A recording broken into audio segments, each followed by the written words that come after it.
السلام علیکم۔ آج کل سانپ کے کاٹے کے بہت زیادہ کیسز رپورٹ ہو رہے ہیں۔ اسی حوالے سے ہم نے ایک چھوٹی سی ویڈیو بنائی ہے، امید ہے یہ آپ سب کے لیے بہت مددگار ثابت ہوگی۔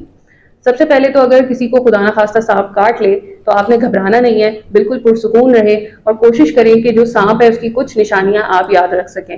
جو زہریلے سانپ ہوتے ہیں ان کے کاٹے کے دو نشان ہوتے ہیں، اور جو غیر زہریلے سانپ ہوتے ہیں ان کے ہاف سرکل کے اندر بہت سارے کاٹے کے نشان ہوتے ہیں۔ اس کے علاوہ اگر آپ سانپ کی کوئی کلر، اس کی لمبائی چوڑائی یاد رکھ سکے تو وہ بھی بہت مددگار ثابت ہوگی، کیونکہ اسی کے مطابق سانپ کا اینٹی وینم ہوتا ہے۔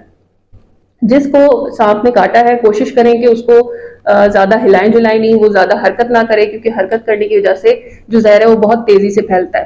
فوراً کسی ایمبولینس کو کال کریں تاکہ آپ فوراً ہسپتال پہنچ سکیں۔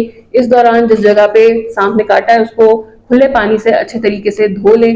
اس جگہ پہ ایک پٹی باندھیں، بہت زیادہ ٹائٹ نہ باندھیں کہ وہاں پہ دوران خون ہی رک جائے۔ جس جگہ پہ سانپ نے کاٹا ہے وہاں سے جو بھی آپ نے کوئی انگوٹھی، کوئی جیولری، کوئی کڑا، کوئی ٹائٹ کلودنگ پہنی ہوئی ہے اس کو ہٹا دیں، کیونکہ وہ جگہ سوٹ سکتی ہے اور پھر بعد میں تکلیف کا باعث بن سکتی ہے۔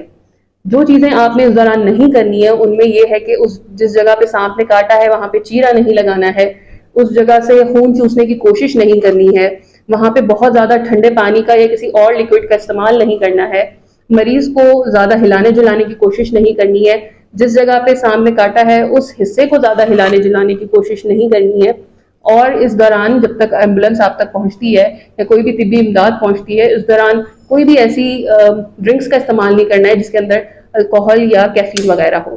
امید ہے کہ یہ ویڈیو آپ کے لیے بہت ہیلپ فل رہی ہوگی۔